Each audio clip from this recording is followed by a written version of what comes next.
Hello, everyone. Today we have a fantastic episode. I'm joined by Lorenzo Caccialupi, all the way from Italy, to talk about all things Europe, migration, his Christianity.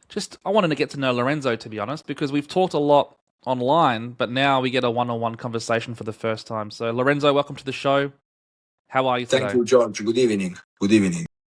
So, you were born, raised in Italy, correct? I was born and raised in Roma, the In capital of Roma. Italy. Yes. Who do you support in AC Roma or? Can I be honest, brother? I do not watch soccer. I believe Really? it's part of bread and circus, you know? Oh, It's something that put the focus away from the real problem. so you were wise quite young. You realised that the football was being used to manipulate the people. Well, it's not used to manipulate people, but it's used to keep us occupied. That's why I don't watch it. I focus on other news. Yeah. So when you were young, growing up in Italy, was it a very different place to what it was becoming, or were you having these immigration issues quite quickly when you were younger? Absolutely, absolutely. I'm 23-year old, so it's not that you can trace my life a lot back. But just to give you an idea, I remember 15 years ago when I was going around, it was not even close to this. I remember my mother was not scared of going out at night just for walking the dog. Now you go out and you might be raped by a migrant. It's becoming really unlivable. There are entire areas in Italy, in Roma, where if you go, you already know you're gonna be harassed, probably stabbed. They're gonna offer you drugs. It's become unlivable, unlivable. Those are the direct consequences of illegal migration, of course. So before the current prime minister you have now, who appears to be a badass, you had very left-leaning members in your parliament. Is that correct? How did this happen? Like, Mostly, yeah. For a while, we have had a left-leaning government, and those, of course, dragged us into, I mean, oblivion. But when you when you ask, if you were to ask me, what's the reason why Italy is such in a bad situation with migration, my answer is outside of Italy. Is European okay, Union. oh, European Union is the first responsible of our countries being flooded with illegal migration because they since 2015, but this you can trace is even more backward. In 2015, they started this crazy migration policy, and if the European countries do not comply, then they will get fined. And you have the example of Poland. Poland said, I don't care about the migration policy that you have. We don't want them. We don't want these doctors and engineers. We want to have to live in a country where you go out at night and you're safe. We want to live in a country where we don't go out and have terrorists walking around us without us even knowing. And Poland is being fined every day by European Union because they decided to prioritize their citizen and they decided not to welcome illegal. so now that you have this new prime minister, she's quite bombastic. She's very pro-Italy. It looks like. Have you seen changes, or is it still big problems in Italy now? Well, if you look at the numbers, the number of people who were expelled and sent back to their countries, of course, has increased. The number of people that are entering inside Italy is decreasing, but of course, we need to do more. The reason why we are not doing more is that we have a strong opposition, and not only that, the judges sometimes are against. Because recently, this migrant he committed, I don't know many. Now I'm doing an example with one migrant, then we can put the news up here for people to see. But this migrant, he was known by the police for many crimes he committed in the past. He committed that one crime. He assaulted a woman. He punched her in the face, kicked her in the face. The government expelled the migrant. And you know what the judges did? The judges said, no, it's not fair what was done to this poor man. They said to the government, now you have to pay him, you have to refund him, and the migrant is coming back to Italy. That's what's happening. That's what's Wow. happening.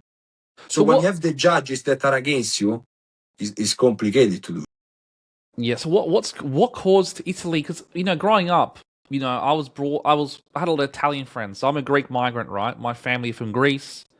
I had a lot of Italian friends growing up. The Greek-Italian connection, same face. Sorry, same face, different language. It was a saying, the Greeks and Of Italians. course. And all my Italian friends were very conservative, very, very, they were quite brutal people. But I liked it because we got along, it was very fun with the Greeks and Italians. But I didn't think Italy would be a place where you'd have wild lefties and woke people running around.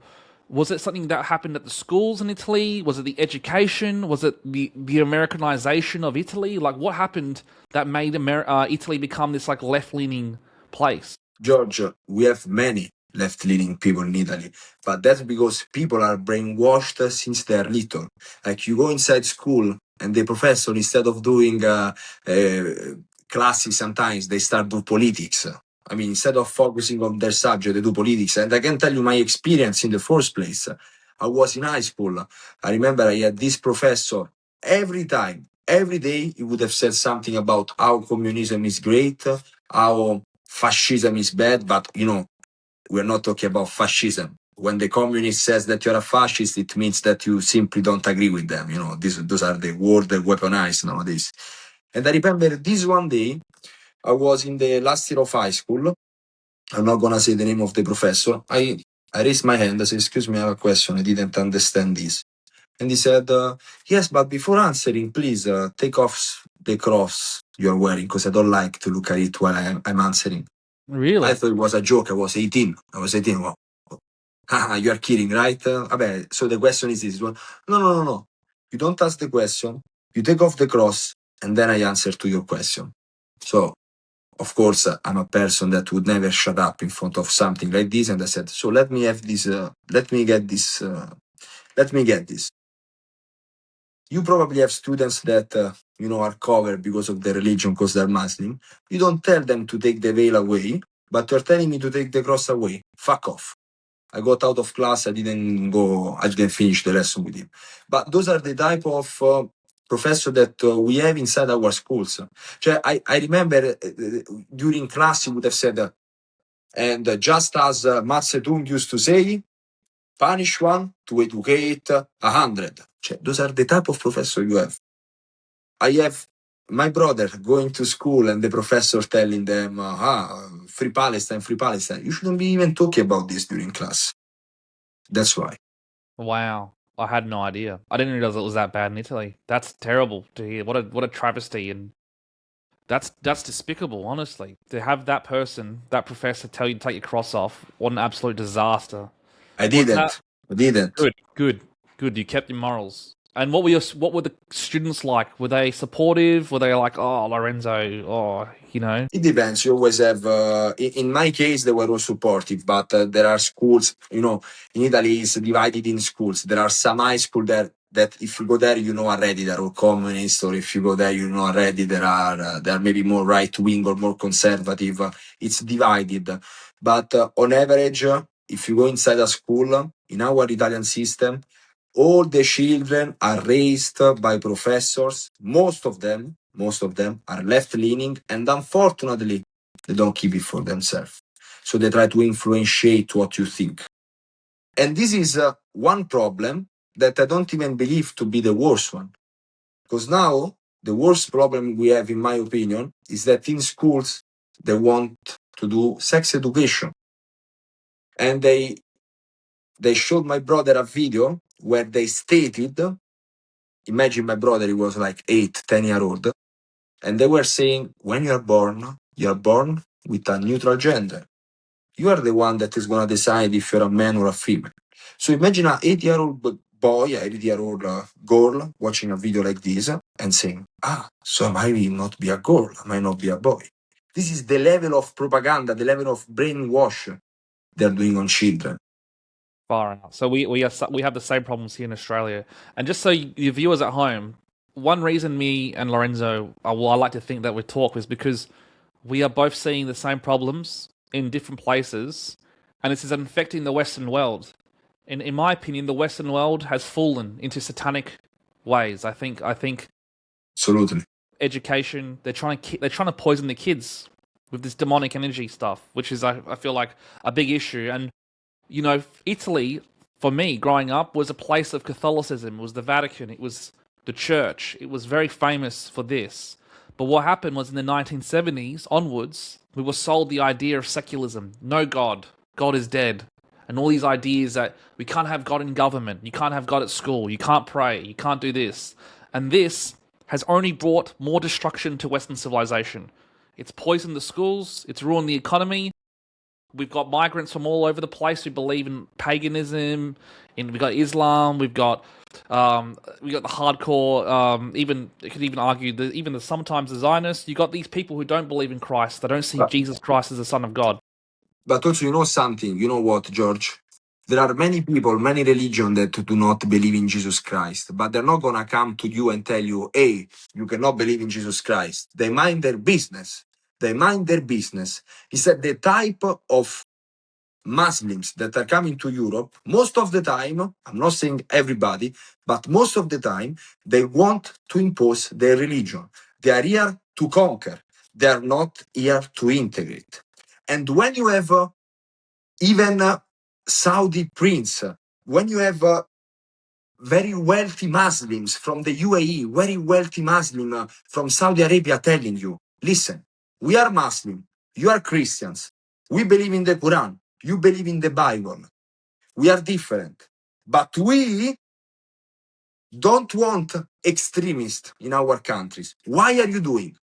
So when you have Muslims telling you, listen, you are welcoming the worst of the worst, you're not welcoming the average Muslim. You're welcoming the worst of the worst. So when you have these people telling you this, how can we still ignore it? Yeah. How can we still ignore it? They are telling us the UAE has stopped, has cut off, has finished.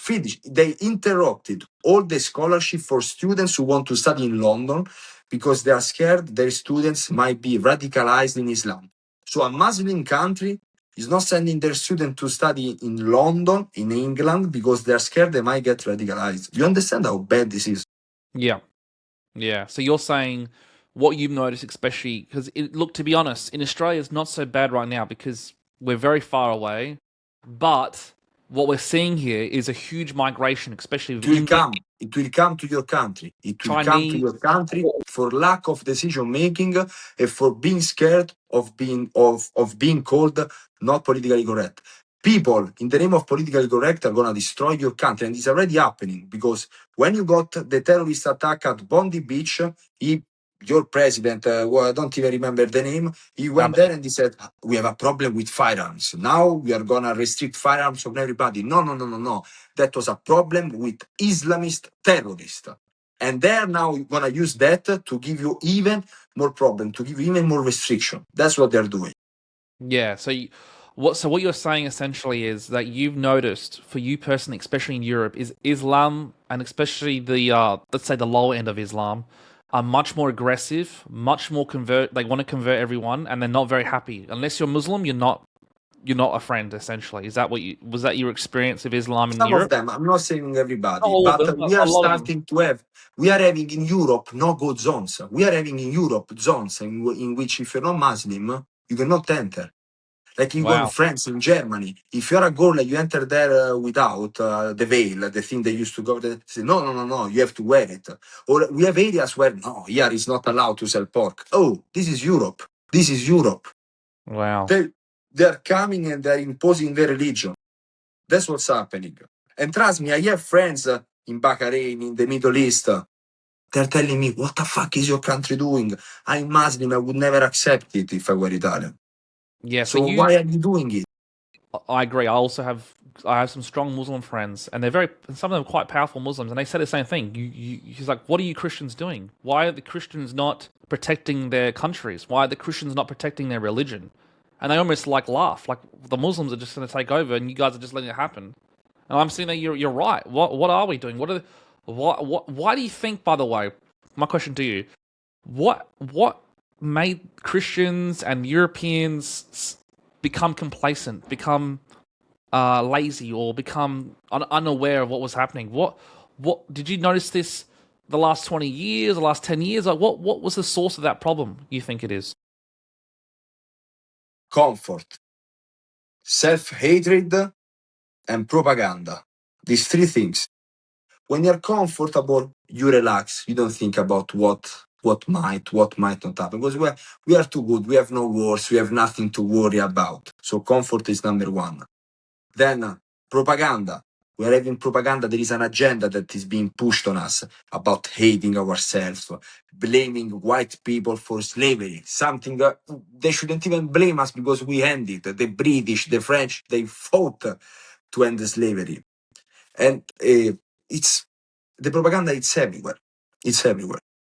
Yeah, yeah, you're right, and it's the same thing here, especially with, and this is my opinion, not yours, but I mean, you might agree with me, but especially with the white women in my country, it's almost like they're suicidal empathy. Like they welcome the destruction, they welcome the propaganda. It's like they're, especially. I went to a private school in my state, and one thing I noticed was a lot of the rich, powerful white women were the most woke, the most brainwashed. And the problem is, all the boys, the men here, they're weak. They don't know how to say no to the girls. They don't know how to say, "Oh, that's stupid." They just go along with it because they want to get a girlfriend. They want to, they want to have a fun time, and they just go along with it. They go along with it, and eventually, you're left with this generation of weak, pathetic men and women who don't stand by anything, who've forgotten their history, who live with white guilt, who hate themselves, and it's changed the fabric of society forever in Australia. And I'm sure it's the same in. George, about suicidal empathy, about suicidal behavior. Let me tell you something, George. Do you have any idea how many women are dying, are being killed in Europe by their boyfriend who happen to be migrants? You have no idea. Just the other week, a girl named Maren Som from Norway, she was killed by her boyfriend. Guess where her boyfriend was from? Her boyfriend was an asylum seeker from Afghanistan. He had an order of expulsion that, of course, was not respected, and she was still with her boyfriend. They're literally, this is suicidal. You're right, suicidal behavior, suicidal. I don't know what's wrong in their mind. I don't know what's wrong, and they are dying. And They are killing our women. I saw the same thing with this Spain recently with in Milano and Shatar. You see the women sitting there, come in. They're hugging the migrants. Come in. She disappeared. That woman, she disappeared, by the way. Yeah, so she's still disappeared. She's missing still. For last time I checked, yes, I checked yesterday. Now I don't know if she was found, but this woman, no, welcome, she disappeared. Look, by the way, I'm not saying all women like this. Of course not. We have some very powerful conservative women. You have, especially in Europe, you have the Prime Minister of Italy is a woman. Come on. Exactly. So it's not a woman issue. The problem is that there is this suicidal empathy, and the problem is the dynamic between the man and the woman. The men become weak. The real problem is weak men. Really, if you actually think about it, the weaker the men in Europe, the ones who sit there, you said they're comfortable, they're lazy, they're complacent. They believe the propaganda, and I think, we can blame the economy, for example. Obviously, Italy, Greece have had economic problems. I understand this. So what's the situation like in Italy now in terms of the economy? Is a hard our to get a economy job? is not great. Our salary have not moved for 30 years. We can change topic about that. The economy in Italy is not great. Because Italy is famous for having a diverse economy. You guys had powerful manufacturing. Italy's famous for its cars, its leather, its fashion. You guys have had some very golden times in your economy. But But some problems have happened. Those time were before I was even born. But are you seeing any resurgence? Is there any hope for the Italian economy? Do you see any way back for Italy? Well, we have a very big problem, Giorgia. Since our economy is not great, we have hundreds of thousands of Italians that are leaving every year. So I don't really have hope in our economy anytime soon. And where are these Italians going? They're going to other European countries? They're going to America, coming to Australia? Mostly to other European countries. Then some of them are going to Australia. Some of them are going to the US. Personally, I know at least 10 people that have recently moved to Australia. And now are working. And how is it? how is this for you as a young man? You know, because obviously you're very passionate about your country. You love Italy. You love Italy so much. We can see that in your videos. You love Italy with all your heart. Are you going to stay and fight no matter what, no matter how bad it gets economically, or what is the purpose for you in terms of I your will mission? stay and fight as much as I can. The only question I have in front of me, the only doubt I have in front of me is one. I don't want to raise my children surrounded by people that hate them. Yeah. So this is a choice I'm gonna make in 10 years time. But I don't want to raise my children surrounded by people that hate them. Are there any parts, in Italy where there is hope? You reckon there's any cities or spots in Italy that are showing a resurgence of Christianity, a resurgence of conservatism? Is there, or because I see Italy, I see the videos, Antifa. You have Antifa. You have these crazy radical lefties who go around destroying churches and graffiti. So is there hope for Italy in the sense where you're seeing a resurgence? The young men are stepping up, the young women are stepping up. So I can see a lot of young men like me, young women that are raising that they want a change. They say we are not okay with it. In almost every city, people are tired of it. They're tired of going out at night and being threatened by migrants. They're tired of going out at night and fear for their lives because these migrants are violent. They're tired of hearing, oh, this girl was raped, oh, this guy was killed. Just this year, I recently did a video about it. You have no idea how many Italians are being killed by foreigners. You have no idea. There is this guy, he was my age, 2 years older than me. He was 25 years old. He was stabbed in the neck by a migrant and killed while I was going home. We are tired of the situation. Unfortunately, there are people like me, but I'm saying unfortunately because we are not enough. Because unfortunately, yeah, we do have people like me, but we also have people that are completely blind. They seem to be blind. And they only shout fascism. We have the mayor of Milano. The mayor of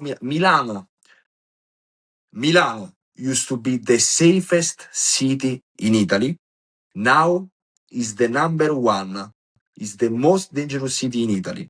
And the mayor of Milano recently said, Milan, the problem of Milan is that it's full of fascism. Milan is full of fascism. Wow. If for fascism you mean the migrant that are killing us, I agree with you. If for fascism you need the migrant that are raping women, I agree with you. For them, I'm fascist, okay? For them, I'm part of the problem. This is how brainwashed they are. They see fascism everywhere. You don't want illegal migrant to enter in your country? Xenophobia, racist, fascist. That's how they are. That's how they have no self-respect. They have no love. They've been completely brainwashed. And when the process of brainwash is completed, there is no way back. There are people, you can show them all the evidence you want. You can tell them, for example, that in Italy, 50% of crimes are committed by migrants. They don't care. They don't care. Just to give an idea, in Italy, we have 0.5% of population that is composed by illegal migrants. In Italy, we have 339,000 illegal migrants. They represent 0.5, 0.6% of the Italian population, and alone they commit 30% of crimes. So when you tell me in Italy there is a problem with security, I tell you I can remove 30% of this problem in one day simply by removing all the illegals, and there are people who are going to go against me. No, you cannot do that. Shut up. Shut up. You tell me I cannot do that. They are illegals. They shouldn't even be in my country. They should be sent back. They should be kicked out. They represent a third of all the offenses committed, and they are 0.5% of population. Yeah, look, that's ridiculous. I can't believe Italy is allowing this because, look, if I had my way, this is going to be sound a bit brutal, and I'm saying the same. I've been saying this for the last few weeks. My policy is now, if you support illegal migration, if you support this wokeism idea at schools, I think that's capital punishment. I think I think honestly, we're at the point now where there has to be some serious consequences because the people on the far left, these people aren't normal. These are mentally ill people that we've allowed to exist, who should be in mental asylums, and somehow they're in government. They're teaching our kids. They're destroying our churches. They're destroying our religion. They're destroying our identity, and they're allowed to fester and talk about this stuff. And as you said, only a small part of the population is destroying Italy, destroying the fabric of Italy. And you have these mentally ill people, I'm sorry to say this, but they're mentally ill. They're mentally ill people in Italy defending this behavior. It's disgusting. It makes me very sad. And I love Italy. I love, as a Greek, Australian, I love Rome. I love Greece. Same thing happening in Greece, by the way. We have the same problem with the migrants, especially on the islands. You've seen it yourself. But this is true. We have mentally ill people who should be in mental asylums, and they have no punishment. The government is weak, and I'm surprised because I love Italy's new prime minister. By the way, I think she's extraordinarily brave. Yeah, of course, she's a great woman, brave. And on a side note, even when she was younger, she looked very cool. I liked her leather jacket and the way she looked back in the day. Very nice. But this is the type of leadership we need. But this is going to sound bad, but it takes strong women to stand up, but we need some strong men like you to stand up as well, and you are, obviously, you've built a huge following of 400,000 followers. You actually got to meet Charlie Kirk, and I'm part of Turning Point, obviously, here in Australia. What was it like meeting Charlie Kirk? I want to kind of get into that story. So the reason why I want to tell you, George, the reason why I started to speak up, and as we are speaking, I think in 2 months' time I will get to 500,000 people who follow what I say, is I didn't have Instagram, I didn't have social media, but I used to follow Charlie Kirk through YouTube. It was shown to me. I really liked him. I really liked the debate he used to do. I used to have Instagram. I used to download it and delete it. I didn't want to waste time on social media, okay? I used to have Instagram and I watched all the interaction Charlie Kirk was, all the debates, like people cannot even answer what is a woman. A woman is a person identified as a woman. Yeah, fuck off, shut up. That was the answer of the liberals, okay? Or no, we should welcome the illegal migrants because I really love these debates because he was debating with people that were sure they were right. Instead, they were just idiots, pure idiots. People going there, illegal migration is good because it's good. Or illegal migration is helping our countries. No, it's destroying it. Anyway, I used to watch his videos. And while I was in the US, in San Diego, I was studying abroad. And a friend of mine told me, oh, Lorenzo, Charlie Kirk is going to go speak up in a university close to ours. We should go. I say, of course we should go. Absolutely we should go. So I went there.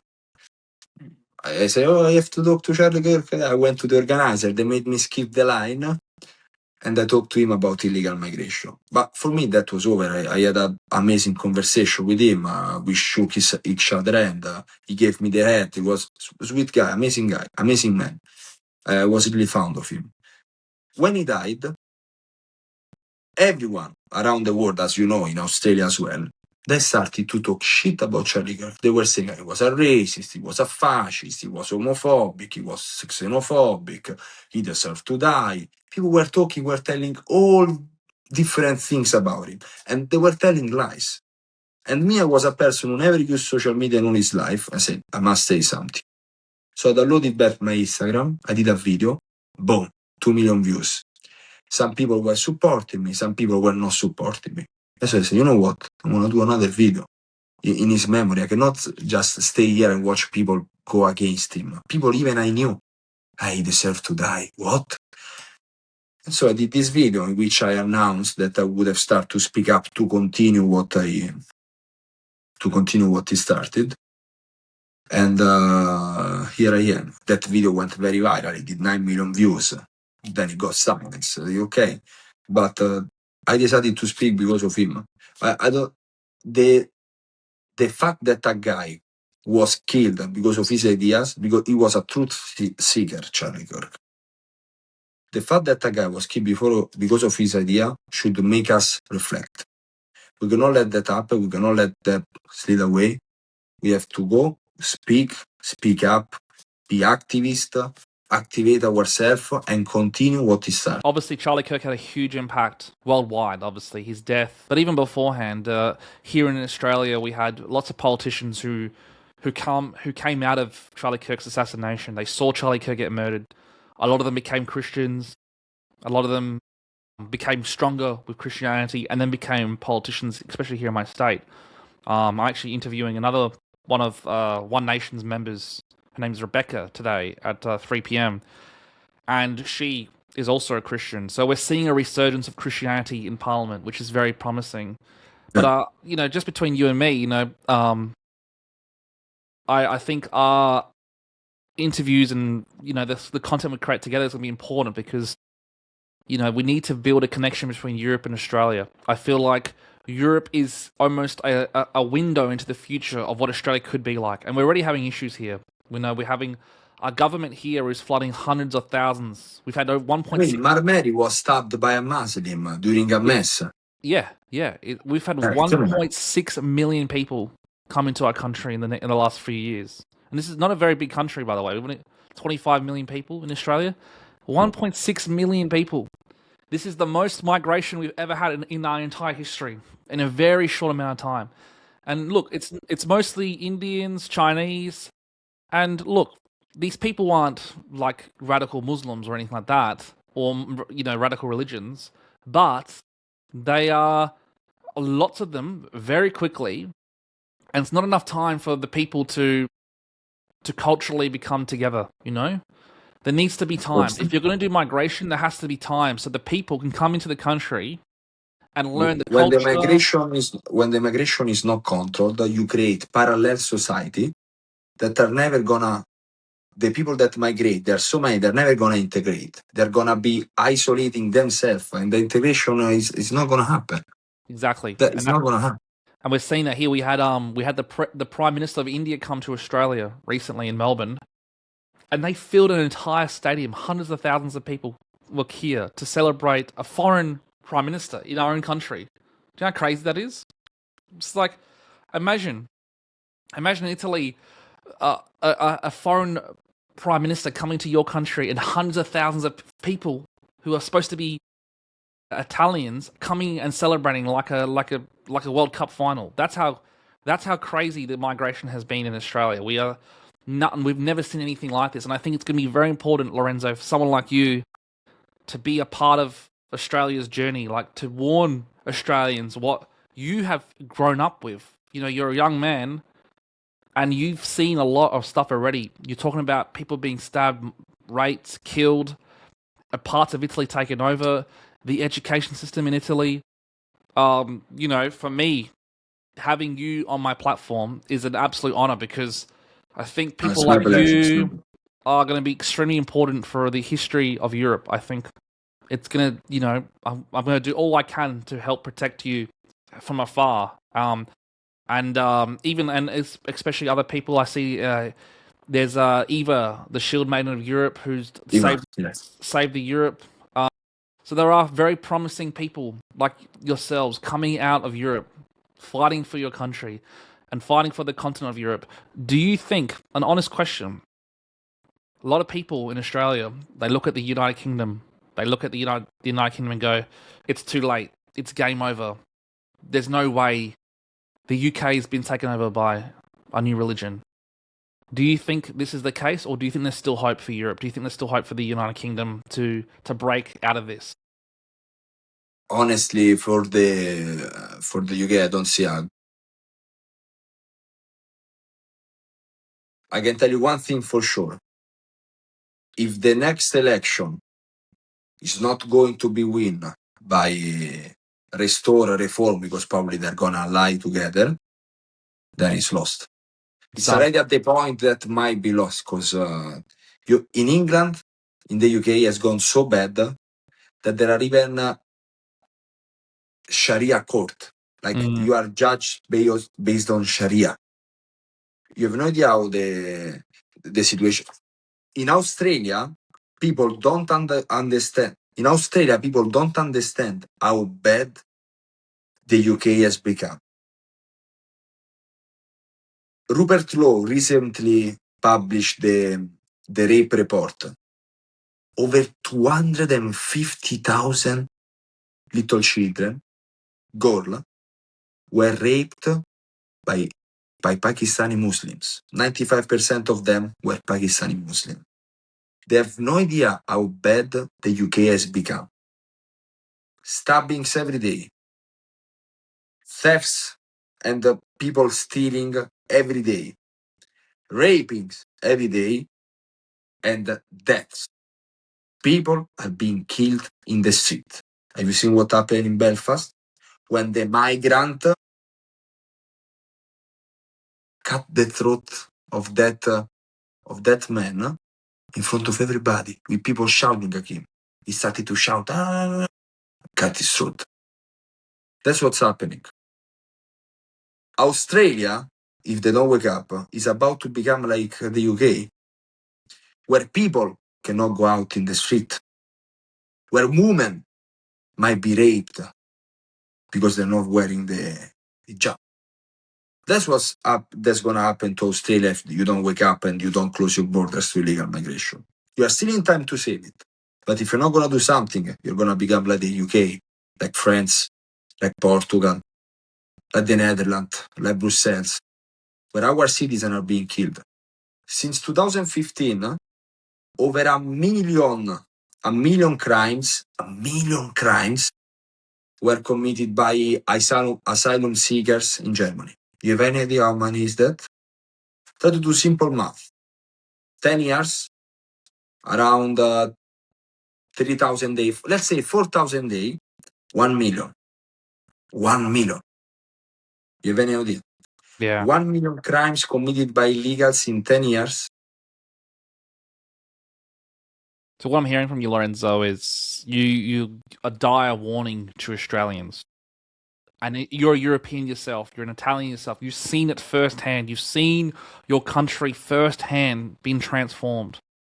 And your warning to Australia is, don't let this happen to Australia. Don't let this happen to one of the Western countries of the world. It's not too late for Australia to turn back the clock and vote for the right people to save this nation. You know? Exactly.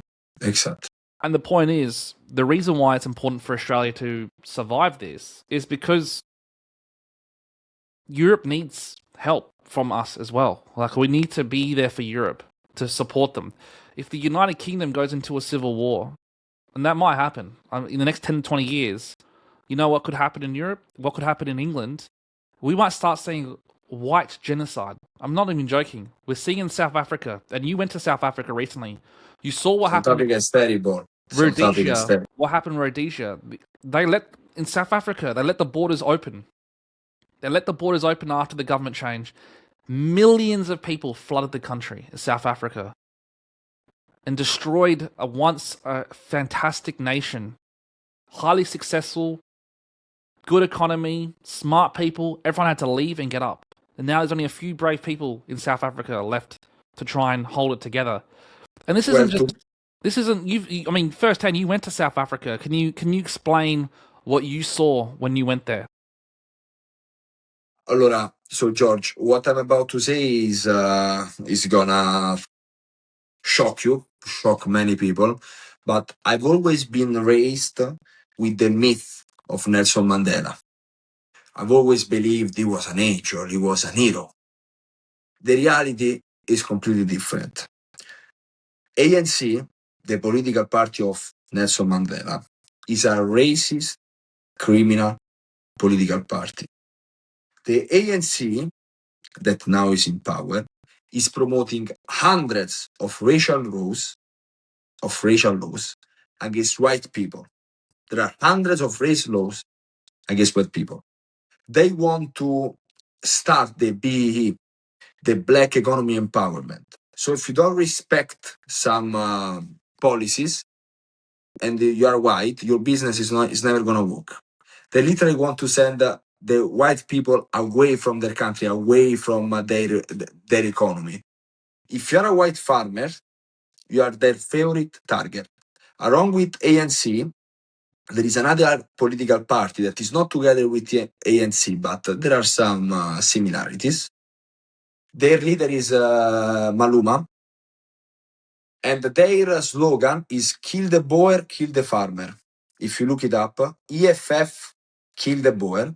And there is this guy that he has around 15% of the population that agrees with him. He has 15% of the population that supports him.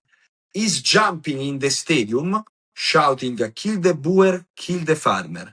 And they're literally saying, kill the white man. And you know what's funny? He was not arrested for that. He was arrested for other reason because he was owning a gun he was not supposed to own.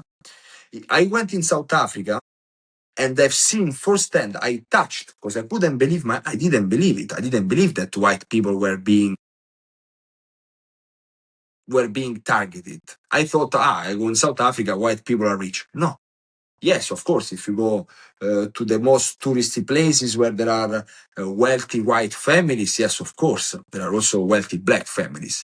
But on average, white people are being killed, persecuted because of their skin color and because of their religion. We went to a school that was welcoming children after being kicked out from the other school because of their skin color, because of their religion. We have talked to families that have experienced farm attacks. We have talked with survivors, with people that have been shot, with people that have been raped by them. And they're not telling us. They're not telling us that Nelson Mandela and his group ANC, they used to do terrorist attack. They're not telling us about the terrorist attack they did and the civilian they killed. But this is all another story. The reality is that now in Africa, in South Africa, white people are being persecuted and killed. And the world doesn't want to believe it. And the left media are denying it. I spoke with survivors. I went in the farms that have been attacked. I spoke with guys as old as 18-year-old that had to protect their farms because it was being attacked by other South Africans, black South Africans, who hated them for their skin. And I'm going to Washington.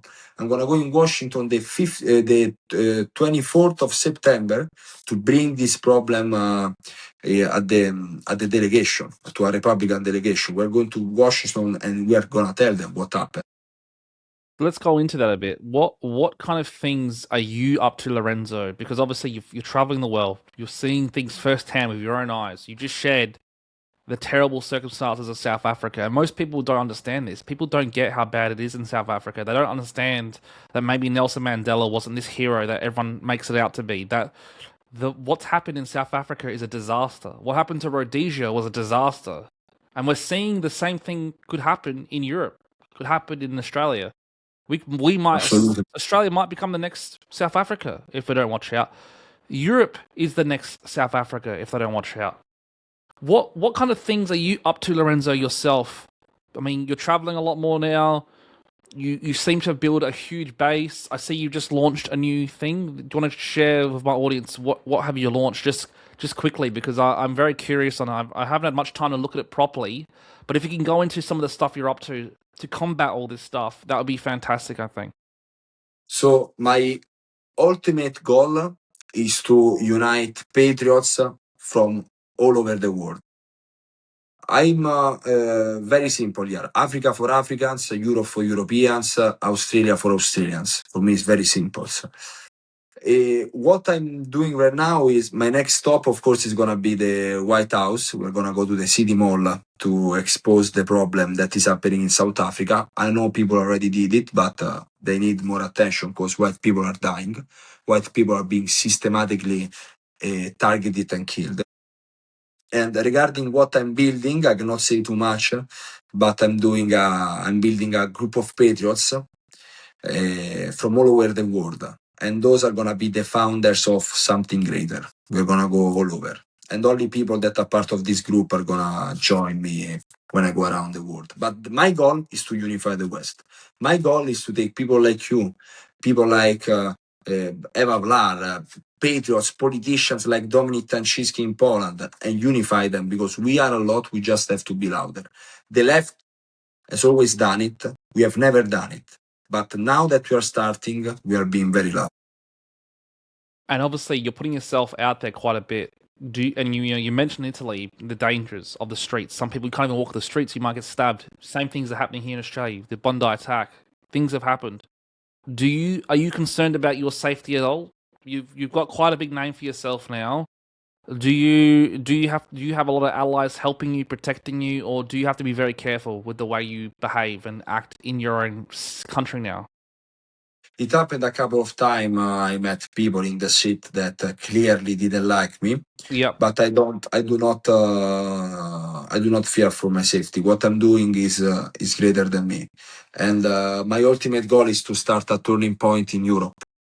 Has always been that.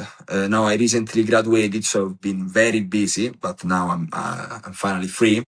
And my goal is to start a turning point in Europe. I will do a turning point in Europe. I'm gonna go to all the capital in Europe and speak with citizens, having debate with citizens to try tell them, hey, listen, we have to wake up. We are gonna lose our countries. And for me, it's gonna be a pleasure in the future to go also in Australia and do it. Yeah, because I think it's important because Germany, Italy, Greece has started to finally wake up a little bit. Hopefully, Spain. Can you provide?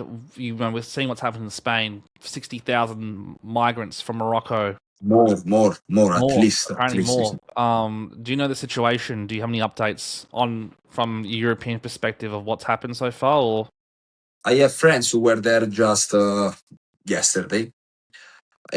So what's happening is way more serious than you might think.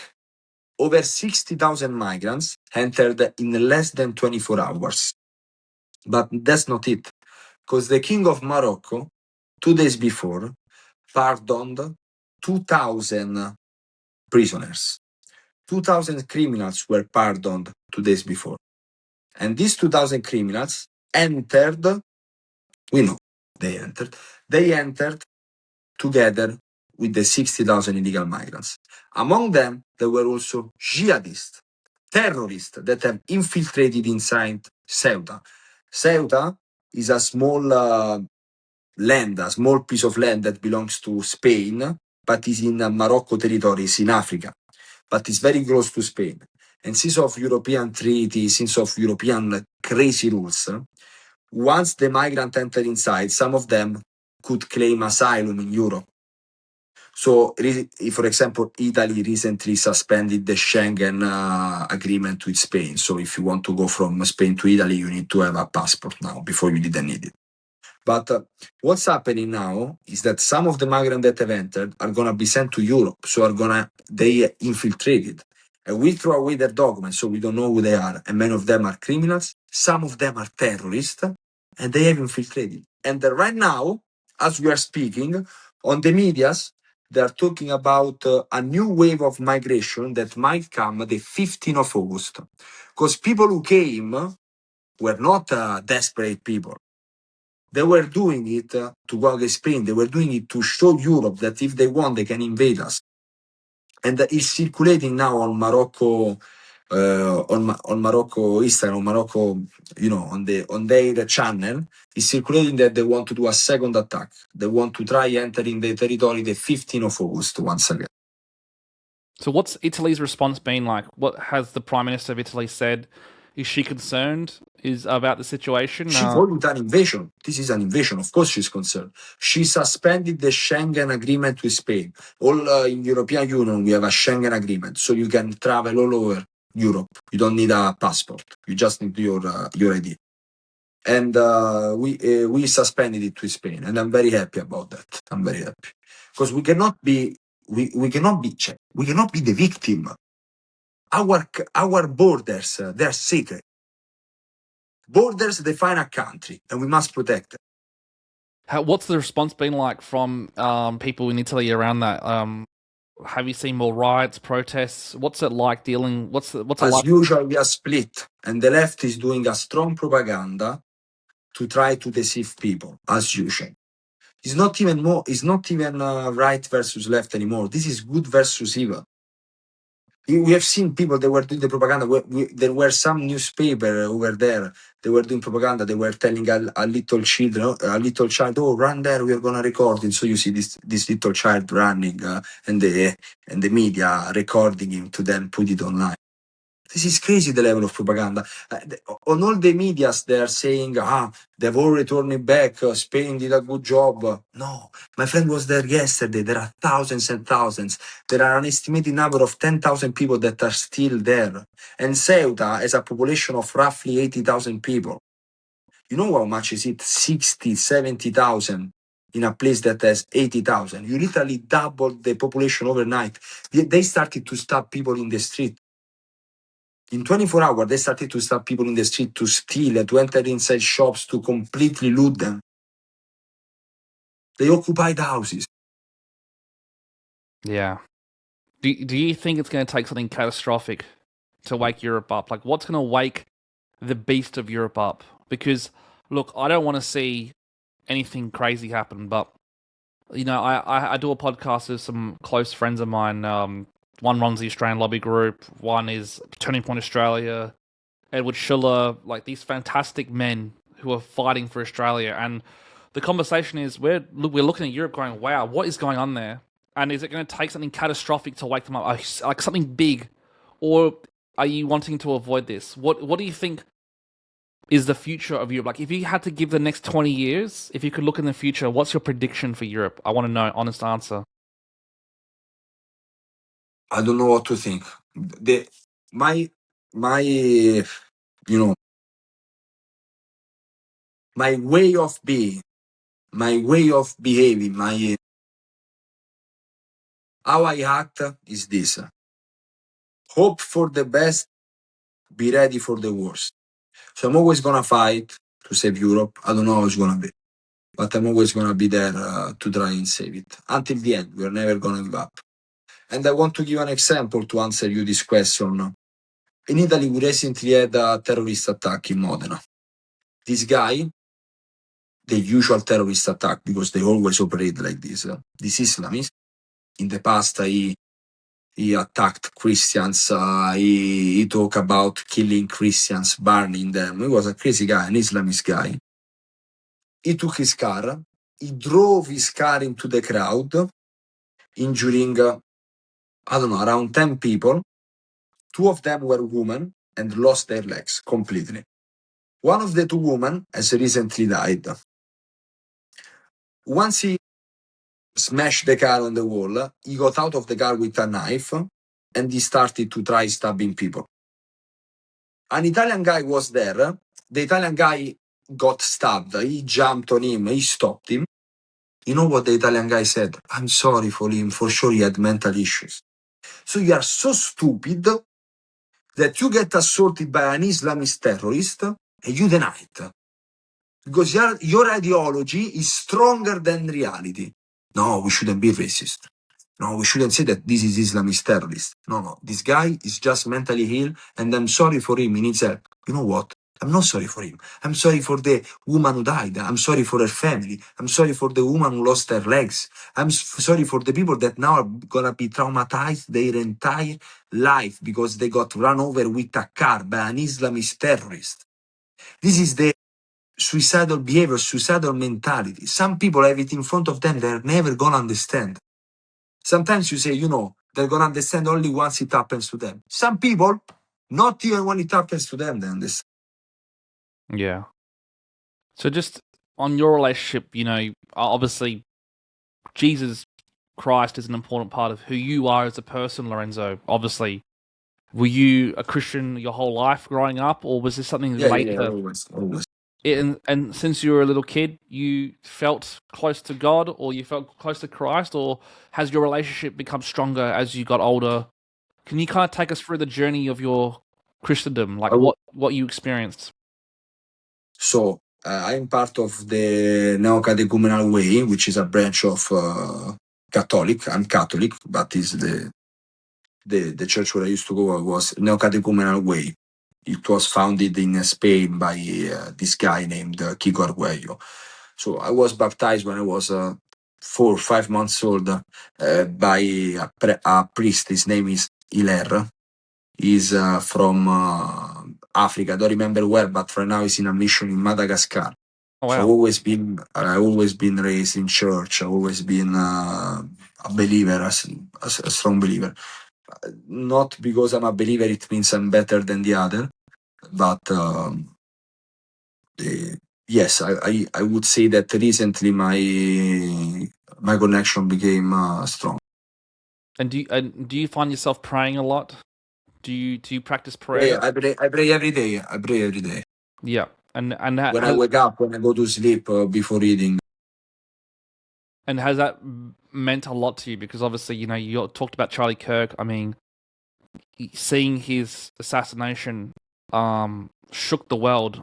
What was it? What was like? What was that first when you saw the first images come out of Charlie Kirk's assassination? I couldn't believe it. I wouldn't believe it. They Were were you sent to me by some people. I said, no, I don't. Until the last, I hoped. I was praying he was not gonna die, but I mean, he had a and, hole here. and seeing him being assassinated like that? Did that do anything for you in your faith, or did that bring you closer to God, or were you angry at the time? Of course, I was very angry. I was, how can a man like this die? I mean, now a family is gonna be without the man. Yeah. Now two little girls are gonna be fatherless. I'm not gonna say that this brought me closer to my faith because I already was, but those made me realize I had to do something. So that got you For 2 off. days, I didn't speak with anybody. For 2 days, I was like, no. Yeah. Like what can I do? As soon as Charlie Kirk was dead, was killed, for 2 days I was thinking, what can I do? What can I do? What can I do? I said, I have to speak up. Yeah. And you mentioned you were Catholic, correct? So what's it like being a Catholic now? Obviously, the Pope.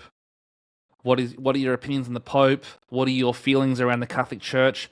I'll give you a little story first. Here in Australia, the Catholic Church is half-half. Half the Catholic Church is very woke, the other half are good. But you're seeing even in the Catholic churches here, the schools, they're teaching LGBTQ at the Catholic schools. They're teaching them here It's in Australia. mental. Do you have the same problems in Italy, and with the Pope, or what's it like for you? I can tell you something. Also here we are split, not only because you're Catholic, then you're a conservative. But what I can tell you is that I don't like this Pope. I think he's an hypocrite. He's lecturing us about welcoming illegal migrants, but at the same time, as soon as an illegal migrant steps foot inside the Vatican, he's gonna be arrested, escorted outside, and fined. And he's gonna be forbidden from entering the Vatican again. So you cannot tell us to welcome illegal migrants if you're not gonna do it. He recently went to Sicily to pray for the people who died trying to reach Europe. But what about the people who died because of the migrant who reached Europe? Not long ago, he said, as Christians, we should perhaps be a bit less fearful than Islam after he visited the second or the third biggest mosque in the world. So, my question for the Pope is, what about the millions of Christians that are being persecuted? What about the Christians in Nigeria that are being slaughtered by Islamist terrorists? What about the Christians in Syria? What about the Christians in Northern Africa? What about the Christians in Ethiopia, the Orthodox Christians in north of Ethiopia that are being killed by Islamists? Why don't you talk about this? Why don't you talk about the fact that thousands of Christians are being killed every year by Islamist terrorists? There is something wrong with it. There is definitely something wrong. And I'm sorry about it because I'm Catholic. But I cannot be blind. I cannot cover my eyes and say, oh, yeah, everything is fine. No, it's not everything fine. Because if the Pope is not saying anything about the Islamist terrorists that are killing Christians, then I'm going to ask myself a couple of questions. Yeah. Yeah. I guess for me, one of the most surprising images was seeing the Pope praying over a block of ice for climate change. I was like, what is that? Why is the Pope praying for climate change and a block of ice? It's like, has he lost the plot? Is this what the Pope is now? I didn't even see that one. I'm honest, I didn't see that one, so I cannot. I'll show you after, maybe when I get time. I'll send you a video of the Pope praying to ice for climate change. Right? I saw this. I'm like, what? What is this? What has happened to the Catholic Church? This is, and I love my Catholics. I've got a lot of Catholic followers, right? And Catholicism, very important part of Christian history, right? It's disappointing. I mean, for me, one of the I guess positives, was the Pope visiting Lebanon. Was that a big surprise for you, seeing the Pope in Lebanon, or were you expecting something like that? I would like the Pope to speak about the Christians that are being slaughtered by Islamist terrorists. Then I will be surprised. So you I want the Pope to go to Nigeria, not to Lebanon, where is easy. Then I will be surprised. Have you thought about doing a campaign to push this towards the Pope? Have you thought? I will. I think will. It'd be wonderful to see you. I'm happy to help. Whatever way I can, apply pressure to the Pope on this matter, because yes, you're right.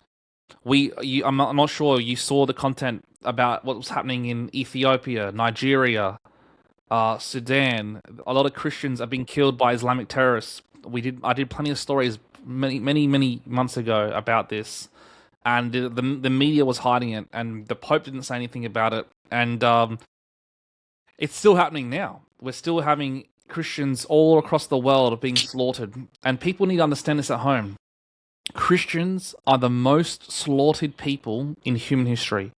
The most persecuted religion, yeah. Ever. Bolshevik Revolution, millions, tens of millions of Christians dead. In Russia, the Armenian genocide. The Armenian genocide, the Greek genocide, the Ottomans. My great-grandpa was beheaded in front of his entire family from the Ottomans, the Islamic rule.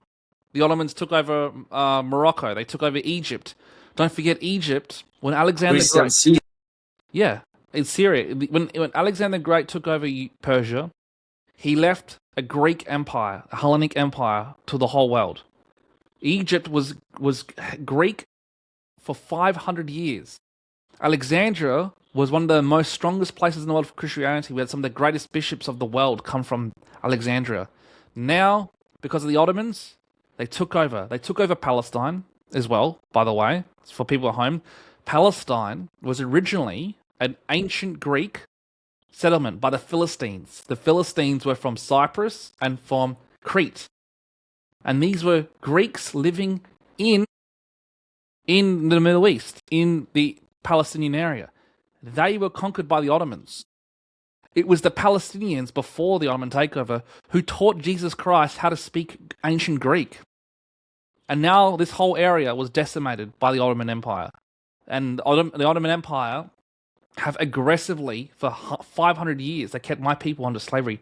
For 400 years, they kept the Greeks in slavery. They slaughtered Italians, They slaughtered Italians. It's very famous what they did in Morocco. They went to Otranto, which is a little city in Puglia. They went there, around 800, 1,000 Christians. After they killed us, after they won the battle, they said, okay, are you gonna convert to Islam? No. Okay. Slit your throat. Are you gonna convert to Islam? No. 1,000 times. 1,000 men were put on their knees, and they were slaughtered for not converting to Islam. Everyone can Google it. What the Ottoman Empire did, so what the Muslim did in Otranto. I mean, they tried to conquer us throughout the history. We have Imam right now saying, we failed in Vienna, but now we are conquering them without fighting. In Vienna, in 1683, they were outside of the gate of Vienna. They surrounded it. And because of King Sobieski III, Polish, we managed to send them back, to send them away. They've always tried to kill us. They've always tried to take over the West. And they're doing it today. You're seeing... without fighting. They're doing it today without fighting. No, yeah, just bloody inbreeding, essentially. But you're seeing famous internet personalities like Sneeko saying, Inshallah, Islam will take over America. Inshallah, Islam will take over America. Islam will take over Europe. These are words being spoken by Sneeko, who is a big streamer Do you have a message for Sneeko around this declaration he's made about Islam taking over Europe and taking over America? But I already made a post on Instagram about him.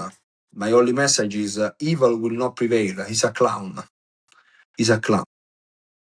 Yes, and oh, so I missed this video. Interesting. I just brought this up because I was genuinely curious to hear your opinion, because Sneeko all of a sudden has become very radical in his approach with Islam, and even in Michigan we saw 50,000 Muslims on the street, Shia Muslims, celebrating Islam in America now, and you're seeing, look, it's not a big part of the American population, but we have a very important situation in America. We have the democratic socialists who are growing. You have people like Hassan Piker. Do you know who Hassan Piker is? I'm not sure. Hassan Piker is a young, well, he's not young anymore, actually. He's getting 34, but he's a leftist, extreme leftist, socialist, communist political commentator, which many young people in my country, in Europe, in America listen to, who's pushing very woke ideas. And don't forget, this is a man from a Turkish family who grew up on a show called The Young Turks. The Young Turks is named after the Turks who genocided my people, who genocided the Armenians, the army who did that. And this man is promoting socialism in the Democratic Party. And we're seeing the Democratic Party of America being taken over by these very woke radicals. And you know what? A lot of it is because America has huge economic problems. For example, a lot of people don't have jobs. They're not making as much money as they want to. There's some problems there, of course. But do you think that is justifiable, that you're seeing this socialism taking over the Democratic Party? What's your opinion on this? What I can see, but what's going to happen, because this is how it's going to turn out, is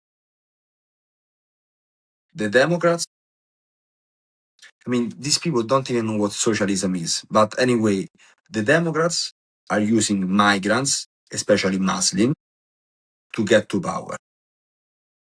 And the Muslims are using the Democrats to get the power. The problem is the Democrats are going to benefit in the short run.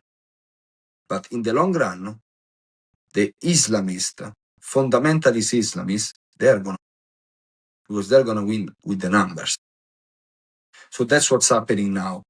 The Democrats now are thinking, they are so stupid that they think that an alliance with these extremists is possible. An alliance is not possible. They're going to use you. Once they have power, they're going to tell you to fuck off. And the first one that are going to tell them to fuck off are exactly the Democrats.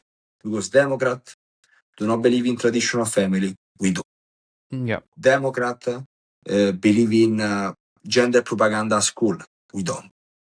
So they've, for absurd, speaking about absurd things, we have more things in common than the Democrats.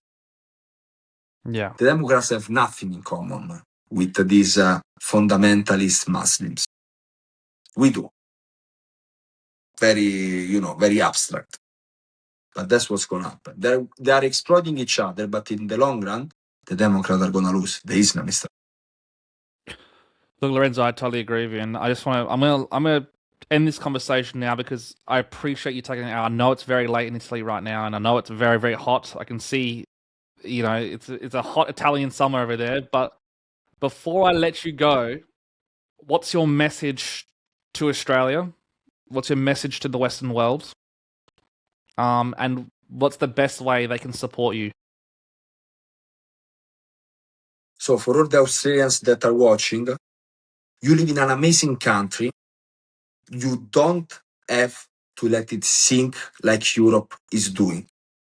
If you do not stop this madness of illegal migration and this madness of politically correct, your country is going to become like UK, France, and the rest of Europe, where your women are not going to be safe going out because they might be raped, kidnapped, or killed, and where your brothers, your fathers, your sons are going to be scared of going out because of all the migrants that might be stabbing them. So if you want to save your country, be men, speak up, and stop this madness of illegal migration and stop being politically correct. We cannot accept ideologies that want us dead. So wake up, speak up, and be the example. Do not be afraid to speak up. Be the example. Change things. Start by changing yourself and then change others. Be their inspiration. Put the flag outside your house. Display the flag with pride. When they tell you something cannot be done because it might be offensive, do it. Do not be afraid. That's my message. Thank you, Lorenzo. And I just want to finish with what's the best way they can find you? Do you have a I'm on Instagram. Instagram? My name is Caccialupi _ Lorenzo. It's very difficult, so maybe you can put the name, but I'll put it here, guys, so make sure. But look, Lorenzo, thank you again, and I just want to say, Lord Jesus Christ, have mercy on all of us, and have mercy on you, have mercy on Italy, have mercy on Europe. Lord Jesus Christ, please forgive us for our sins, and have mercy on all of you. And I want to thank you so much, Lorenzo, for coming onto the show. Listen, Giorgia, if you know, unfortunately, I know it only in Italian. I don't know it in English. But if we want to do Holy Father, we can do it. If you want to do it in English, we can do it. If you're happy to, you want to do a prayer in Italian? You want to do the Holy Father? You can do it. You can do it because I don't speak. I don't know how to say it in English. Unfortunately, I only know it in Italian. Look, on my show, I did the Lord Jesus Christ prayer. So it's a very simple prayer. I do it quite a bit. It's just, Lord Jesus Christ, Son of God, have mercy on me, a sinner. It's one of the most powerful prayers in Orthodoxy. It's what the monks in Mount Athos practice. And you can do it shorter. Lord Jesus Christ, have mercy on me, a sinner. And the prayer is very simple, but it encompasses all of Christianity because you're acknowledging the Son of God. And you know that we're all sinners. At the end of the day, Lorenzo, you're a sinner. I'm a sinner. Of course, we're all not better than others. Just we are horrible sinners, and all we can really do is ask for mercy. And in my heart, God, Christ, is unlimited love, unlimited forgiveness, and He will do everything He can to give us His mercy as long as we reach out and as long as we plead.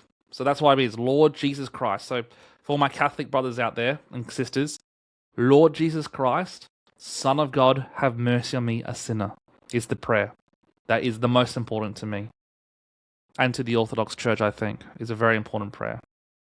So, if you ever get a chance, I will show you a book called The Way of the Pilgrim, Lorenzo. It's a fantastic Orthodoxy book.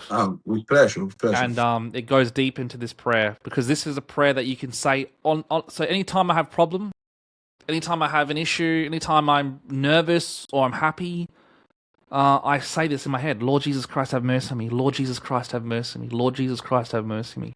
Lord Jesus Christ. I just say it over and over and over again for hours. You can say anytime you want. When you're about to do a speech, when you're about to go to work, when you're in trouble, when you're having a good time, anytime you want. This prayer, it comes from in the heart here, and you can say this.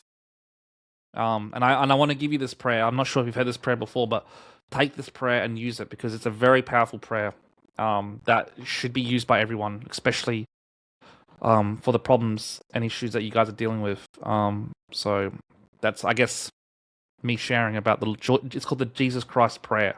So yeah, I learned this in my time of Mount Athos and going deeper into my Orthodoxy, because growing up, as an Orthodox man and an Orthodox boy, I loved the church. I couldn't understand anything because it's all in ancient Greek. And I don't speak ancient Greek, but when you're in the Orthodox Church, the energy, there's nothing like it. It's beautiful. And one day, I hope, Lorenzo, you come to Australia. All right? I will. What part of Australia are you from? I'm from South Australia. So we have 7 states here, right? And technically there's some territories, but I'm from South Australia. We are the only state in Australia that was settled by free settlers. So people from England and Scotland came to Australia and settled my colony. So we're a very beautiful city, and I want to invite you to come here one day. I want you to come to Australia. I will. And if you come here, I'll look after you. I'll house you. I'll help you if you want to do a tour. We can organize that. And Do you do Turning Point? You said, yes, so I do Turning Point Australia with Joel Jamal, who's the head of Turning Point but you Australia. go in the streets to do it. Yeah. Oh wait, so again? Sorry, what did you say? I mean, you do like Charlie Kirk used to do, like you go in the street with the table. We haven't done any table stuff yet, to be honest. Most of our work in Turning Point Australia is purely political. So like we run. Let's do it. Let's do it. I come and we do it. Done. All right, perfect. Well, you heard it here first, guys. Lorenzo's going to come to Australia, and we're going to do some Turning I Point. promise. Done. Perfect. And anyways, thank you again, Lorenzo. God bless you. And yeah, I hope you enjoyed that, audience. Make sure you follow Lorenzo on Instagram. Make sure you check the great work he's doing. Lorenzo has given us the time to share about his experiences in Europe, and it's quite serious, guys. There are some serious issues in Europe. They're coming to Australia. We've got to watch out. Stay tuned. Me and Lorenzo hopefully will continue this journey forward, develop a powerful relationship, and one day when I'm in Europe, I'll invite you to my motherland in Greece. I'll bring you to my village, and I'll show you some of the most beautiful churches you've ever been to. So I'm excited to do that as well. Beautiful, Ben. But yeah, thank you again, and yeah, hopefully we'll speak soon. Ciao.